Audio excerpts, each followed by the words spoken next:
Thank you very much. Thank you.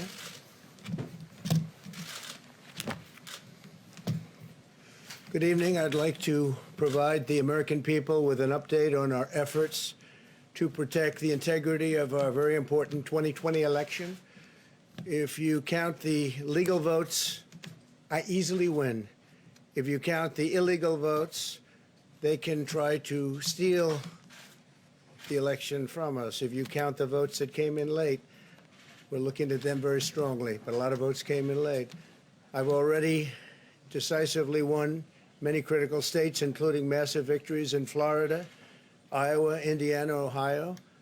To name just a few, we won these and many other victories despite historic election interference from big media, big money, and big tech. As everybody saw, we won by historic numbers. And the pollsters got it knowingly wrong. They got it knowingly wrong. We had polls that were so ridiculous, and everybody knew it at the time. There was no blue wave that they predicted. They thought there was going to be a big blue wave. That was false. That was done for suppression reasons. But instead, there was a big red wave. And it's been properly acknowledged, actually, by the media. They were, I think, very impressed. But that was after the fact. That doesn't do us any good. We kept the Senate despite having twice as many seats to defend as Democrats, and in a really much more competitive states. We did a fantastic job with the Senate. I think we're very proud of what's happened there. We had many more seats to defend. They spent almost $200 million on Senate races in South Carolina and Kentucky alone, 2 races, and hundreds of millions of dollars overall against us. At the national level, our opponents' major donors were Wall Street bankers and special interests. Our major donors were police officers, farmers, everyday citizens. Yet for the first time ever, we lost 0 races in the House. I was talking to Kevin McCarthy today. He said he couldn't believe it. 0 races, very unusual thing, 0. And actually won many new seats with, I think, many more on the way. This was also the year of the Republican woman. More Republican women were elected to Congress than ever before. That's a great achievement. I won the largest share of non-white voters of any Republican in 60 years, including historic numbers of Latino, African American, Asian American, and Native American voters, the largest ever in our history. We grew our party by 4 million voters, the greatest turnout in Republican Party history. Democrats are the party of the big donors, the big media, the big tech, it seems, and Republicans have become the party of the American worker, and that's what's happened. And we're also, I believe, the party of inclusion. As everyone now recognizes, media polling was election interference in the truest sense of that word, by powerful special interests. These really phony polls, I have to call them phony polls, fake polls, were designed to keep our voters at home, create the illusion of momentum for Mr. Biden, and diminish Republicans' ability to raise funds. They were what's called suppression polls. Everyone knows that now. And it's never been used to the extent that it's been used on this last election. To highlight just a few examples, the day before election, Quinnipiac, which was wrong on every occasion that I know of, had Joe Biden up by 5 points in Florida, and they were off by 8.4 points, and I won Florida easily. So they had me losing Florida by a lot, and I ended up winning Florida by a lot. Other than that, they were very accurate. They had him up 4 points in Ohio, and they were up by 12.2 points. And I also won Ohio, great state of Ohio, very easily. The Washington Post had Biden up 17 points in Wisconsin, and it was basically even. They were off by about 17 points.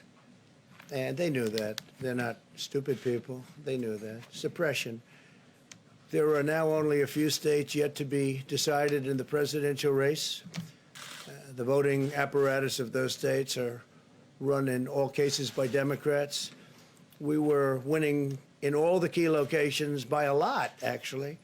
And then our numbers started miraculously getting whittled away in secret, and they wouldn't allow legally permissible observers. We went to court in a couple of instances, and we were able to get the observers put in. And when the observers got there, they wanted them 60, 70 feet away, 80 feet, 100 feet away, or outside the building to observe people inside the building. And we won a case, a big case, and we have others happening. There are lots of litigation, even beyond our litigation. There's tremendous amount of litigation generally because of how unfair this process was. And I predicted that. I've been talking about mail-in voting for a long time. It's really destroyed our system. It's a corrupt system. And it makes people corrupt even if they aren't by nature. But they become corrupt. It's too easy. They want to find out how many votes they need, and then they seem to be able to find them. They wait, and then they find them.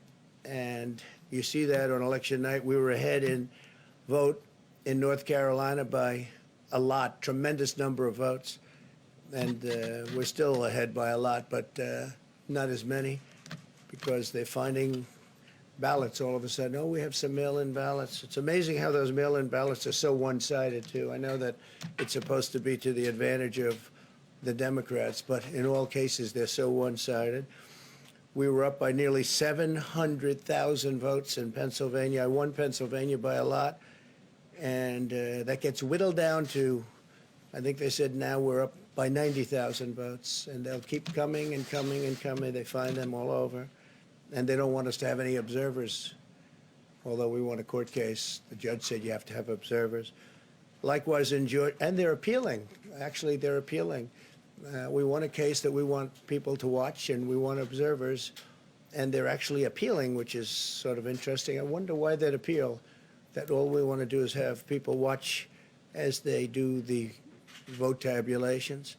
Likewise in Georgia, I won by a lot, with a lead of over getting close to 300,000 votes on election night in Georgia. And by the way, got whittled down, and now it's getting to be to a point where I'll go from winning by a lot to perhaps being even down a little bit. In Georgia, a pipe burst in a faraway location, totally unrelated to the location of what was happening, and they stopped counting for 4 hours, and a lot of things happened. The election apparatus in Georgia is run by Democrats. We also had margins of 300,000 in Michigan. We're way up in Michigan, won the state. And in Wisconsin, we did likewise fantastically well.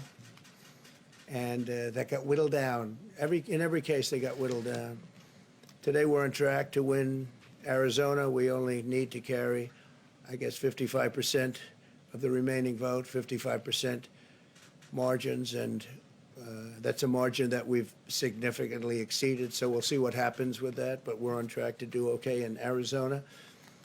Our goal is to defend the integrity of the election. We'll not allow the corruption to steal such an important election, or any election for that matter, and we can't allow anybody to silence our voters and manufacture results. I've been doing a lot of public things for a long time. I've never had anything that's been as inspirational, by people calling, talking, sending things to us. I've never seen such love and such affection and such spirit as I've seen for this. People know what's happening, and they see what's happening, and it's before their eyes.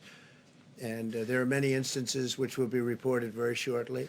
There's tremendous litigation going on, and this is a case where they're trying to steal an election.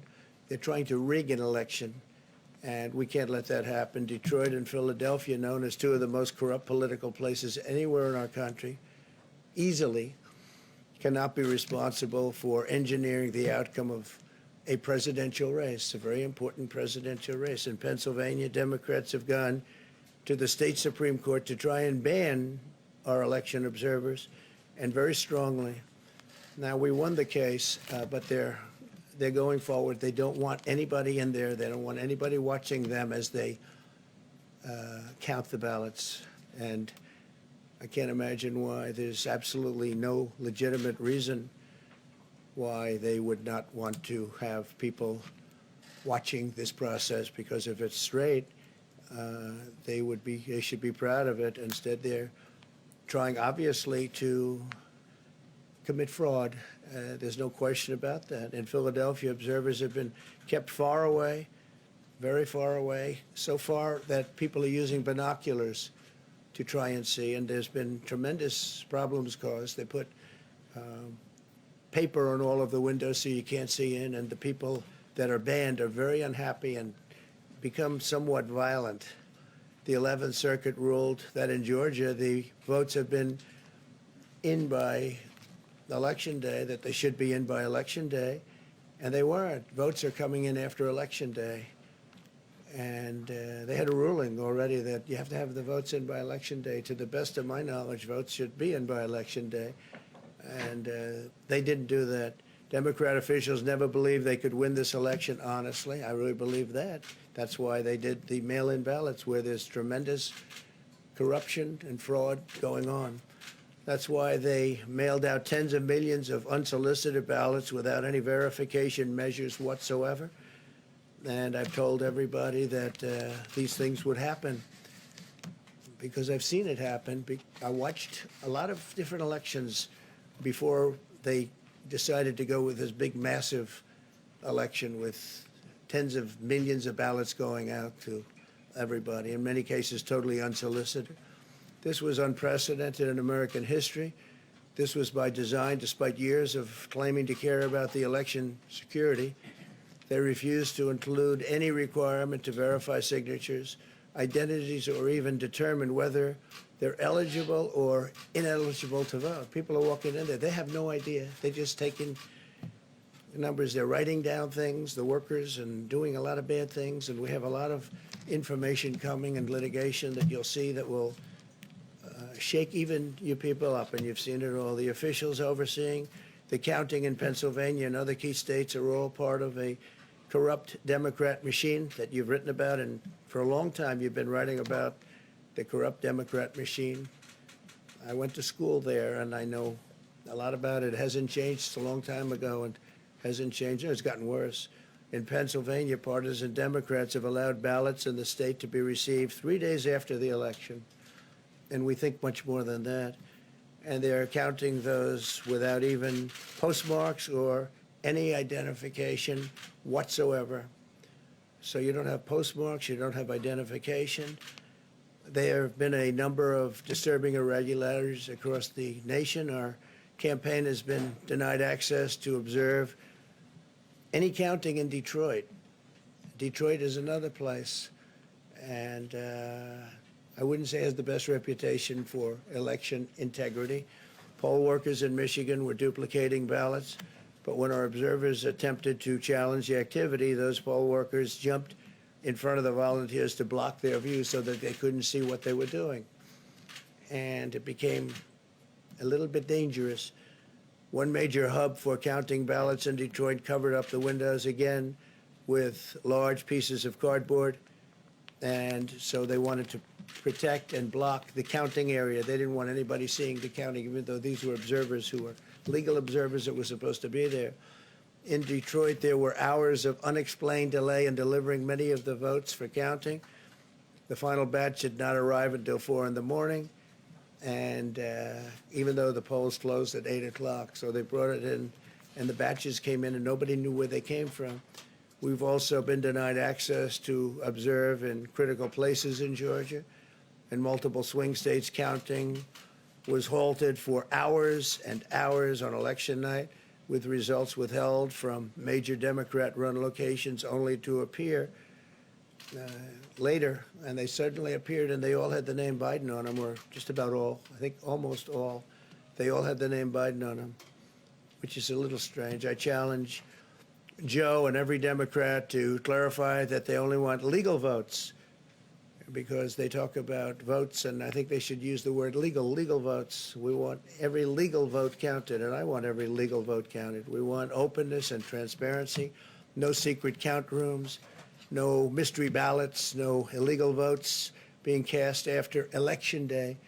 You have election day, and the laws are very strong on that. You have an election day, and they don't want votes cast after election day, and they want the process to be an honest one. It's so important.